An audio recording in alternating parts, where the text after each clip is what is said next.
The one, the only Motor City Madman, Ted Nugent on the other end of my line. How's it going? How you doing, Stu? Dude, I'm great. First of all, man, thank you so much for taking the time to chat with me this afternoon, brother. Why not? I've heard so many good things about you. Obviously, you deserve me.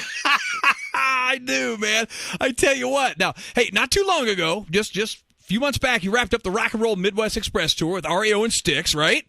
Absolutely. What a great tour. In fact, how about that? The greatest tour of my life in over 50 years. I'm a lucky, lucky son of a...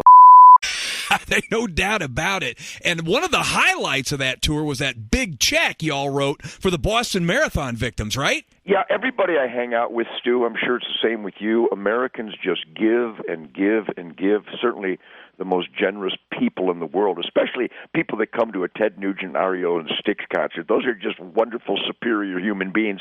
And there's so many real, genuine, needy causes out there, and our fellow Americans who have just experienced terrible tragedies, whether it's floods or tornadoes or the terrible indecency of terrorism like up in Boston. But yeah, we've decided to focus on the incredible positive energy of the real music lovers out there that we get to jam with every night. And people dug really deep and gave lots of money, and we really brought some upgrade and some relief to our fellow Americans. So it's not just the great, great bands of REO and Styx and the Nugent Band, because everybody in our crews, everybody in our management, every guy in every band, I mean, just great, not just incredible musical statements and incredibly world-class virtuosos, but just good people, great gentlemen.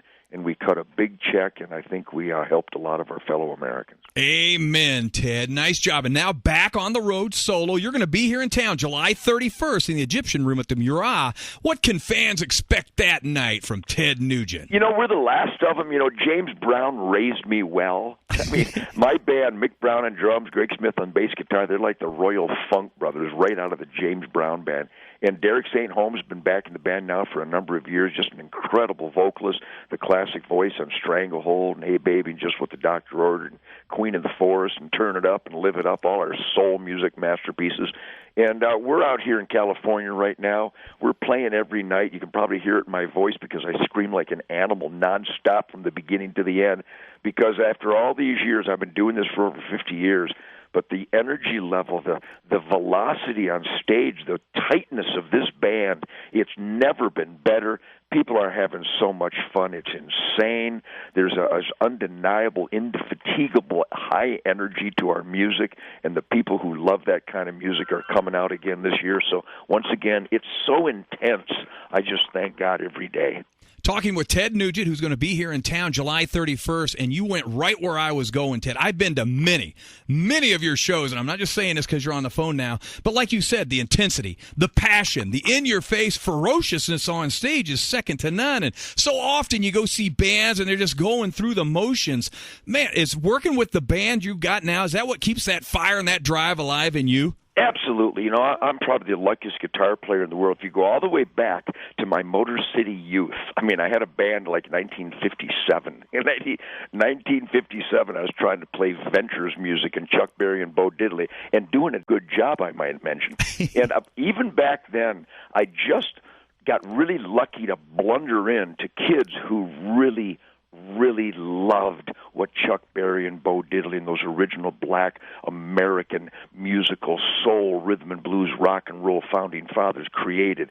We were so inspired by Little Richard, and we were starting to figure out what Howlin' Wolf and Muddy Waters and Lightnin' Hopkins and then ultimately James Brown. Are you kidding me?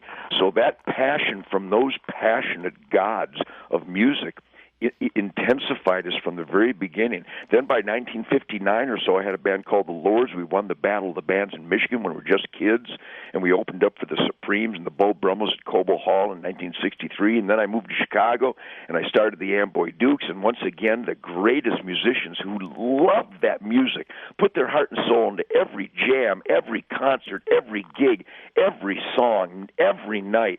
And today in 2013, what Mick and Greg and Derek do, I mean, bottom line, Stu, if I wasn't me, I'd be in the front row watching me, because my bands are so intense, so gifted, so dedicated, and the fun factor, I got to tell you, I've seen a lot of great bands. There's some killer bands out there.